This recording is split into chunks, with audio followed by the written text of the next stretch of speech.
எல்லாருக்கும் வணக்கம். எல்லாரும் எப்படி இருக்கீங்க? நான் ரொம்ப நல்லா இருக்கேன். இது வந்து நான் சண்டே எடுத்த விலாக். சண்டே அன்னைக்கு இந்த அழகான கோலத்தோட நம்ம டேயை ஸ்டார்ட் பண்ணுவோம். ஃபிஷ் மார்க்கெட் போகலாமா? ஆமாங்க, நம்ம வானகரம் ஃபிஷ் மார்க்கெட்டுக்கு போகிறோம். போன வாட்டி வந்து சிவராத்திரி வந்துருச்சு இல்லையா, ஸோ ஃபிஷ்ஷு நான்வெஜ் எதுவுமே செய்யலை. அதனால் இந்த வாட்டி வந்து வாங்கலாம், கொஞ்சம் நிறையாவே வாங்கலாம் அப்படின்னு சொல்லிட்டு ஒரு பக்கெட் எடுத்துகிட்டு போயிருந்தோம். இங்கே வந்து நிறைய வெரைட்டியான மீன் இருக்கும். சரி, நம்மளுக்கு பிடிச்ச மாதிரி வாங்கலாம் அப்படின்ற ஒரு ஐடியாவில் தான் வந்தோம். இல்லைன்னா வீட்டு பக்கம் இருக்கிற சின்ன சின்ன கடையிலேயே வந்து வாங்கிக்கிறது. கொஞ்சம் 2-3 நாள் போல் தாராளமாக வச்சு சாப்பிடணும் அப்படின்னா இங்கே வந்து வாங்கினோன்னா நம்மளுக்கு கரெக்டாக இருக்கும். நிறைய வகையான மீன் இருந்தது. எங்களுக்கும் ஃபஸ்ட்டு குழப்பமாக இருந்தது, எது எதெல்லாம் வாங்குறதுன்னு தெரியாமல். ஒன்று, நம்ம ஆசைப்பட்ட மீன் வாங்கினோன்னா ரேட்டு ஜாஸ்தியாக இருக்கும், ரேட்டு கம்மியாக இருக்கிற மீன் வந்து நம்மளுக்கு பிடிக்காது. அந்த மாதிரி இருந்துச்சு. எறா வந்து வாங்கியிருந்தோம். ஏன்னா எப்போவுமே வந்து எறா பிரியர்கள் நானும் என் ஹஸ்பண்டும். ஸோ எறா வந்து கொஞ்சம் நிறையா வாங்கியிருந்தோம். அதுக்கப்புறம் வந்து கடம்பா மீன் காமிச்சிருந்தேன் இல்லையா, அதுவும் வாங்கியிருந்தேன். இதுலேயே இருக்கிறதுல கொஞ்சம் பெரிய சைஸ் மீனாக இது இருந்தது. இது ஒருத்தர் வாங்கிட்டு போனார், இவ்வளோ பெருசாக இருக்கே அப்படின்னு சொல்லிட்டு வீடியோ எடுத்தேன் நான். இந்த இவ்வளோ பெரிய சைஸு மீனெல்லாம் எப்படி தான் க்ளீன் பண்ணி எப்படி செய்வாங்கன்றது தெரியல. ஆனால் க்ளீன் பண்ணுறது ஈஸி அப்படி தான் நினைக்கிறேன். இந்த மீன் இருக்குது இல்லையா, சூரை மீன் சொன்னாங்க. அந்த சூரை மீன் இந்த மீன் தான் நாங்களும் வாங்கியிருந்தோம். இது வந்து நல்லா சதையாகவே இருந்தது மீன். வஞ்சரம் மாதிரி நல்லா டேஸ்ட்டாகவும் இருந்தது. இதுக்கு குழம்பும் வச்சுக்கலாம், ப்ளஸ் நம்ம வந்து ஃப்ரையும் பண்ணிக்கலாம் அப்படின்ற ஐடியாவில் வாங்கினோம். நான் ஃபஸ்ட்டெல்லாம் வந்து இந்த வானகரம் ஃபிஷ் மார்க்கெட் வரும்போது அங்கே வெளியில் இருக்கிறவங்களாம் நம்மளை கூப்பிடுவாங்க, வாங்க வாங்க அப்படின்னு சொல்லிட்டு. ஆனால் இந்த தைப்பூசம் முடிஞ்சு அடுத்த வாரமும், அதுக்கப்புறம் மகா சிவராத்திரி முடிஞ்சு அடுத்த வாரமும் வந்து யாருமே கூப்பிட மாட்டேன்றாங்க. ஏன்னா அந்தளவுக்கு கூட்டம், பயங்கரமான கூட்டம் இருந்துச்சு. யாரும் இந்த சின்ன சின்ன மீன்லாம் க்ளீன் பண்ணி கொடுக்குறதுக்கு ரெடியாகவே இல்லை. ஏன்னா பொடி ஐட்டமாக இருக்குது, இது க்ளீன் பண்ண முடியாது, நீங்களே வீட்டில் எடுத்துகிட்டு போய் க்ளீன் பண்ணிக்கோங்க அப்படின்ற மாதிரி சொல்லிட்டாங்க. இந்த மாதிரி பெரிய மீன் தான் வந்து க்ளீன் பண்ணுறதுக்கு ரெடியாக இருக்காங்க. ஏன்னா டக்குன்னு வேலை முடிஞ்சிடும் இல்லையா. ஃபிஷ் மார்க்கெட்டு போயிட்டு வந்துட்டு அதுக்கப்புறம் வர வழியில் வெங்காயம் தக்காளி வந்து வீட்டில் இல்லை. சரி, அதுவும் வாங்கிட்டு போயிடலாம் அப்படின்னு சொல்லிட்டு அந்த மார்க்கெட்டுக்கு கொஞ்சம் இந்த வழி மாதிரி இருக்கும், அந்த சைடு போயிருந்தோம். நிறைய கடை, நிறைய காய்கறிகள்லாம் போட்டிருந்தாங்க. ஆனால் நாங்கள் வந்து வெங்காயம் தக்காளி மட்டும்தான் பார்த்துட்டு போகணும், அது மட்டும் வாங்கலாம் அப்படின்ட்டு. எப்போவுமே இது எனக்கு நடக்கும். அது என்னென்னா, ஒரு பொருளை வந்து விலை கம்மியாக இருக்குதுன்னு சொல்லிட்டு நம்ம வாங்கிடுவோம். அதுக்கப்புறம் போக போக பார்த்தா அதே தெருவில் வந்து இன்னும் விலை கம்மியாக அந்த பொருளே விற்கும். அடடா, இதுக்கு கொஞ்சம் பொறுமையாக வாங்கியிருக்கலாமே அப்படின்ற மாதிரி நமக்கு தோணும். இது எப்போவுமே எனக்கு நடக்கிறது தான். அதே மாதிரி தான் வெங்காயம் தக்காளி 100 ரூபாய்க்கு, வெங்காயம் 50 ரூபாய்க்கு, தக்காளி 50 ரூபாய்க்கு வாங்கினேன். கொஞ்சம் தூரம் போய் பார்த்தாக்கா அதை விட விலை கொஞ்சம் கம்மியாக இருந்த மாதிரி இருந்துச்சு. மிஸ் பண்ணிட்டுமே அப்படின்ற மாதிரி எனக்கு தோணுச்சு. அதுக்கப்புறம் வந்து தர்பூசணி சீசன் வந்துருச்சு அப்படின்னு நினைக்கிறேன். நிறைய இடத்துல வந்து தர்பூசணி விற்றுட்ருந்தாங்க. எனக்கு தர்பூசணி வாங்கும் போது அப்படின்லாம் எனக்கு ஹரிதா ஞாபகம் தான் வரும். அவளுக்கு தர்பூசணினா ரொம்ப பிடிக்கும், ரொம்ப இஷ்டமாக சாப்பிடுவா. சரி, ஸ்நாக்ஸ்க்கு ஒரு 2 நாளைக்கு வந்து வாட்டர்மெலான் வச்சு கொடுக்கலாமே அப்படின்னு சொல்லிட்டு நானும் என் ஹஸ்பண்டும் பார்த்துக்கிட்டே போனோம், எங்கே விலை கம்மியாக இருக்குது அப்படின்ற மாதிரி. அதுக்கப்புறம் ஒரு இடத்துல போய் பார்த்தாக்கா 1 கிலோ 20 ரூபா அப்படின்னு போட்டிருந்தாங்க. ஒரு 4.5 கிலோ போல் தர்பூசணி வாங்கிட்டு போயிருந்தோம். அதை பார்த்துட்டு போனதுனால நாங்கள் வெங்காயம் தக்காளி வாங்கிட்டு மறந்து அங்கேயே வச்சுட்டு வந்துட்டோம். சரி, திரும்பியும் போயிட்டு அப்புறம் நாங்கள் எடுத்துகிட்டு வந்தோம். ஆனால் மார்க்கெட் ஃபுல்லாகவே பயங்கர கூட்டமாக இருந்தது. நாங்கள் ஒரு 9 மணி பக்கம் கிளம்பணும் வீட்டில் இருந்து. வீட்டுக்கு வந்தது பார்த்திங்கன்னா ஒரு 12 மணி போல் ஆயிடுச்சு. இங்கே தாங்க தர்பூசணி வாங்கியிருந்தோம் நாங்கள். பழமும் நல்லா இருந்துச்சு, விலையும் கொஞ்சம் கம்மியாக இருக்கிற மாதிரி இருந்துச்சு, அதனால் இங்கே வாங்கியிருந்தோம். வீட்டில் வந்து சாப்பிட்டதில் பழமுமே நல்லா டேஸ்ட்டாக இருந்தது. ஒரு 2 நாள் பக்கம் பழத்தை வச்சு சாப்பிட்டோம். ஒரு 2 ஹவர் போல் மார்க்கெட்டில் அலைஞ்சதுனால எங்களுக்கு கொஞ்சம் தாகமாக இருந்தது. காலையில் வர எந்த டிஃபனும் சாப்பிடல, பிரேக்ஃபாஸ்ட்டு.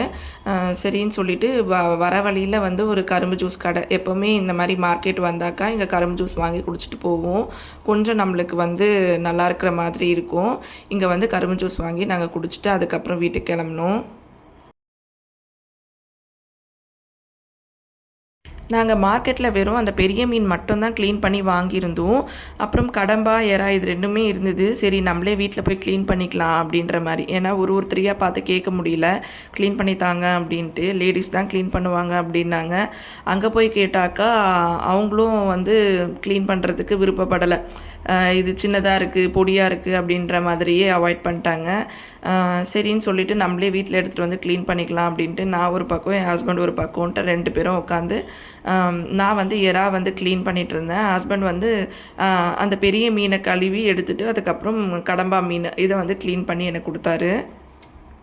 வீட்டில் எப்போவுமே நான்வெஜ் வாங்கினோம் அப்படின்னா மோஸ்ட்லி வந்து ஹஸ்பண்ட் தான் க்ளீன் பண்ணி தருவார். ஏன்னா நம்மளே க்ளீன் பண்ணிவிட்டு நம்மளே அது வந்து செஞ்சு சாப்பிட்ணும் அப்படின்னா என்னவோ ஒரு மாதிரி இருக்கும், நம்மளுக்கு அது இறங்கவே இறங்காது. ஸோ மோஸ்ட்லி வந்து அவர் தான் க்ளீன் பண்ணி கொடுப்பாரு. ரொம்ப ஜாஸ்தியாக இருந்தது, இல்லை அவரால் முடியல அப்படின்ற போது தான் நான் வந்து க்ளீன் பண்ணுவேன். எங்கள் 2 பேருக்குமே வந்து இந்த ஃபிஷ் க்ளீன் பண்ணுறது எல்லாமே, நான்வெஜ் ஐட்டம்லாம் க்ளீன் பண்ணுறது எல்லாமே நல்லாவே தெரியும்.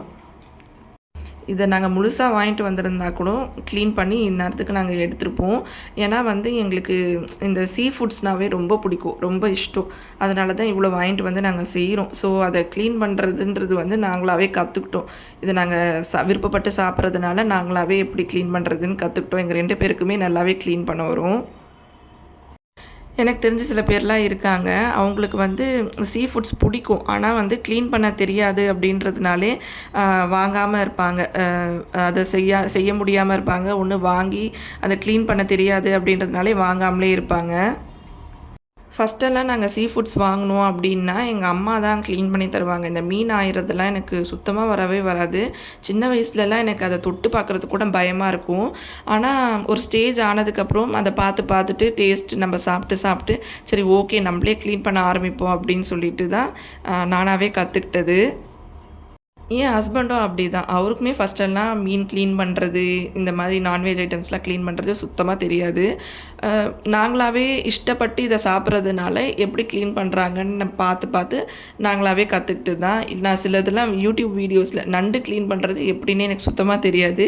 அப்புறம் சில யூடியூப் வீடியோஸ்லலாம் பார்த்துட்டு தான் நண்டு இப்படி தான் க்ளீன் பண்ணும். அப்புறம் அம்மா வந்து சொல்லுவாங்க இந்த மாதிரி க்ளீன் பண்ணு அப்படின்னு சொல்லிட்டு அதை வச்சு நாங்களே க்ளீன் பண்ணிவிட்டு இப்போ யாரோட ஹெல்ப்பும் எதிர்பார்க்குறது கிடையாது. வாங்கிட்டு தான் நாங்களே க்ளீன் பண்ணி மசாலா மேரினேட் பண்ணிவிட்டு ஃப்ரிட்ஜுக்குள்ளே வச்சுட்டு எங்களுக்கு தேவைன்றப்போ நாங்கள் பாட்டுக்கு எடுத்து சாப்பிட்டுப்போம். எங்கள் வீட்டில் வந்து பார்த்திங்கன்னா பெரிய பாப்பா வந்து சாப்பிட மாட்டாள். நான்வெஜ்ஜு அவளுக்கு சுத்தமாக இறங்காது, ஏனே தெரியாது. அவளுக்கு அந்த ஸ்மெல்லு கூட ஆகாது. நான் ஒரு ஷார்ட் வீடியோவில் கூட போட்டிருப்பேன். அவளுக்கு சுத்தமாக எதுவுமே பிடிக்க மாட்டேன். முன்ன எறாவது சாப்பிட்டுட்டு இருந்தா, இப்போ அது கூட சுத்தமாக சாப்பிட்றதில்ல, ஏனே தெரியல. கேட்டால் ஒரு ஃபேமிலியை கொண்டு சாப்பிட்றீங்களே, அந்த ஒரு ஃபேமிலியில் இருக்கிற ஒரு ஜீவனை கொண்டு சாப்பிட்றீங்களே, இப்படிலாம் பண்ணுறீங்களே, உங்களுக்கு கொஞ்சமாவது மனசாட்சி இருக்கா அப்படின்ற மாதிரிலாம் கேட்க ஆரம்பிச்சிட்டா. என்னடா இது இவ புதுசாக பேசுகிறாளே அப்படின்ற மாதிரி இருக்கும். நாங்களும் வந்து அவ்வளோவா கம்பல் பண்ணுறதில்ல. ஈவன் முட்டை கூட அவள் வந்து சாப்பிட்றதில்ல. சில பேர் வீட்டில் வந்து நான் சொல்லி கேள்விப்பட்டிருக்கேன், அதாவது நான்வெஜ் சாப்பிட்ற ஃபேமிலியில் தான் இருப்பாங்க, ஆனால் அவங்களுக்கு நான்வெஜ் பிடிக்காது அப்படின்ற மாதிரி. அதே மாதிரி தான் இவளுக்கும் எந்த காரணத்தினால பிடிக்கல அப்படின்றதுலாம் இன்னுமே அவளுக்கு கரெக்டாக சொல்ல தெரியல. ஆனால் அவளுக்கு அந்த ஸ்மெல்லு கூட ஆகாது. நாங்கள் வந்து செஞ்சாலே வந்து என்னம்மா இது ஒரு மாதிரி இருக்குது அப்படின்ட்டு இருக்கவே மாட்டா வீட்டில். மேலே எங்கள் அம்மா வீட்டுக்கு போயிடுவா. அவ்வளோதாங்க, க்ளீனிங் வேலை எல்லாமே முடிஞ்சிருச்சு. நெக்ஸ்ட்டு வந்து சமைக்கிற வேலை தான். என் ஹஸ்பண்ட் க்ளீன் பண்ணி கொடுத்துட்டு அந்த வேஸ்டேஜ்லாம் எடுத்துகிட்டு போய் போடுறதுக்காக போயிட்டாரு. அன்றைக்கி பார்த்திங்கன்னா 3 வெரைட்டி வாங்கியிருந்தோம். அதாவது கடம்பா, எறா, அதுக்கப்புறம் வந்து சூரை மீன், இது 3மே வாங்கியிருந்தோம். சூரை மீன் வந்து அந்த நடுப்பகுதியை வந்து மேரினேட் பண்ணி வச்சாச்சு ஃப்ரிட்ஜுக்குள்ளே. இது அப்புறமா பார்த்துக்கலாம் அப்படின்ட்டு. எறாவும் கடம்பாவும் வந்து ஃபஸ்ட்டு கிரேவி மாதிரி வச்சு காலி பண்ணிடலாம் அப்படின்ட்டு. 3த்துக்கும் தனித்தனியாலாம் வந்து நம்ம வெங்காயம், தக்காளி இதெல்லாம் கட் பண்ணிகிட்டே இருக்க முடியாது அப்படின்னு சொல்லிட்டு எல்லாத்துக்குமே சேர்ந்தாப்புல வெங்காயம், தக்காளி, இஞ்சி, பூண்டு எல்லாமே வந்து நான் ஒன்றாவே போட்டு பேஸ்ட் மாதிரி அரைச்சிட்டேன். எனக்கு என்னவோ இந்த வெஜிடேரியன் ஐட்டம் செய்கிறதோட நான்வெஜ் வந்து ஈஸியாக வேலை முடிகிற மாதிரி இருக்கும். ஏன்னா வந்து ஒரு ஒயிட் ரைஸ் வடிச்சிட்டு நம்ம வந்து ஒரு நான்வெஜ் ஐட்டமை வெங்காயம், தக்காளி, இஞ்சி, பூண்டு பேஸ்ட் இது இருந்தாலே போதும். கூட கொஞ்சம் புளி, மீன் குழம்பு அப்படின்னா இது இருந்தாலே போதும், ஈஸியாக வந்து நம்மளுக்கு ரெடி ஆகிடும். ஆனால் இதுவே வந்து நீங்கள் வெஜிடேரியன் ஐட்டம்லாம் செய்கிறீங்கன்னா ஒயிட் ரைஸு, குழம்பு, அதுக்கப்புறம் பொரியல், கூட்டு, அவியல்ன்ட்டு தனித்தனியாக செய்கிற மாதிரி இருக்கும். அந்த காய் கட் பண்ணுறது அப்படின்ட்டுலாம் டைம் இழுத்துட்டு போகும். இதுலேயுமே இருக்குது, நான்வெஜ் ஐட்டம்லேயும் நம்ம க்ளீன் பண்ண வேண்டியது இருக்குது. சப்போஸ் அதுவே க்ளீன்ட் ஐட்டமாக நம்மளுக்கு கிடச்சிது அப்படின்னா வேலை கொஞ்சம் சீக்கிரமாகவே முடிஞ்சிடும். அதனால் வெஜிடேரியன் செய்கிறத விட நான்வெஜ் செய்கிறது தான் எனக்கு ஈஸியாக இருக்கிற மாதிரி தோணும். உங்களுக்கு எப்படின்றது கமெண்ட்டில் சொல்லுங்கள். நானும் ஹஸ்பண்டும் வந்து காலையிலேருந்து எதுவுமே சாப்பிடல. வெறும் கரும்பு ஜூஸ் மட்டும்தான் குடிச்சிருந்தோம் இல்லையா? ஸோ அதனால் எப்படியும் ஒரு இதெல்லாம் க்ளீன் பண்ணி முடிக்கிறதுக்கு மணி 1 பக்கம் ஆகிடுச்சு. அதுக்கப்புறம் சரி ஓகே கடகடன்னு செஞ்சிடலான்னு சொல்லிட்டு 2 அடுப்புலையும் வச்சு ஒரு சைடு கடம்பா ஒரு சைடு ப்ரான் 2த்தையும் வந்து போட்டுட்டேன். இதில் நான் கொஞ்சம் கூட தண்ணியே ஆட் பண்ணல. அதுலேருந்து வந்த தண்ணி தான் 2 குழம்புலையும். இது கொஞ்சம் 2மே வந்து கிரேவி மாதிரி பண்ணியிருந்தேன். இந்த 2மே டேஸ்ட்டும் நல்லா அல்டிமேட்டாக இருந்தது. அன்றைக்கின்னு பார்த்து என்கிட்ட கொத்தமல்லி இல்லை, அதனால் ஸ்ப்ரிங் ஆனியன் வச்சுருந்தேன் இல்லையா, அந்த கொஞ்சம் கொஞ்சம் அப்படியே நான் ஸ்ப்ரெட் பண்ணி தூவி விட்டுட்டேன். அடுத்து நம்மளோட மாஸ்டர் பீஸ் வந்து மீன் குழம்பு தான். இந்த மீன் குழம்பு வச்சுட்டா போதும், நம்மளுக்கு 2 நாளைக்கு ஒரு குழம்பு பிரச்சனையே இருக்காது. அடுத்த நாள் மண்டே அப்படின்றதுனால நம்ம டென்ஷனாக ஏஞ்சிப்போம். அப்படி டென்ஷனாலாம் ஏஞ்சிக்க வேண்டிய அவசியமே கிடையாது. ஏன்னா மீன் குழம்பு இருக்குது இல்லையா, அதனால் நான் வந்து அடுத்த நாள் பார்த்தீங்க அப்படின்னா ரசம் தான் வச்சுருந்தேன். ரசம் வச்சு மீன் குழம்பு இது 2 காம்பினேஷனில் சாப்பிடும்போது ரொம்பவே டேஸ்ட்டாக இருக்கும். நீங்களும் ட்ரை பண்ணி பாருங்கள். 2மே மிக்ஸ் பண்ணி சாப்பிட்டு பாருங்கள், ரொம்ப ரொம்ப டேஸ்ட்டாக இருக்கும். இந்த சூர மீன் வந்து நாங்கள் செகண்ட் டைம் ட்ரை பண்ணுறோம். இது வஞ்சரம் போலவே தான் இருக்குது, நல்லா ஃப்ளஷ்ஷு நிறைய இருக்குது, சாப்பிட்றதுக்கும் நல்லா இருக்குது. இதை நான் அடுத்த நாள் வந்து மீன் பொடி மாஸ் மாதிரி பண்ணியிருந்தேன், காய்கறிலாம் போட்டு பொடி மாஸ் மாதிரி பண்ணியிருந்தேன். அதுவுமே ஷார்ட் வீடியோவும் லாங் வீடியோவும் போஸ்ட் பண்ணியிருக்கேன், போய் செக் பண்ணி பாருங்கள். நானும் எப்போவும் நினைப்பேன் சண்டேவை நம்ம கொஞ்சம் ப்ரொடக்டிவாக யூஸ் பண்ணணும். ஒரு காலையில் 10 மணி பக்கம் எல்லா வேலையும் முடிச்சுட்டு மத்தியானம் போல் ரிலாக்ஸ்டாக ஒரு 2-3 படம் பார்த்துட்டு அன்றைக்கி டே நல்லா ஸ்பெண்ட் பண்ணணும், மீ டைம் அப்படின்லாம் ஸ்பெண்ட் பண்ணணும் அப்படின்ட்டு நானுமே நிறைய யோசிப்பேன். ஆனால் அன்றைக்கி நம்ம எழுந்துக்கிறதே வந்து கஷ்டமாக இருக்கும்.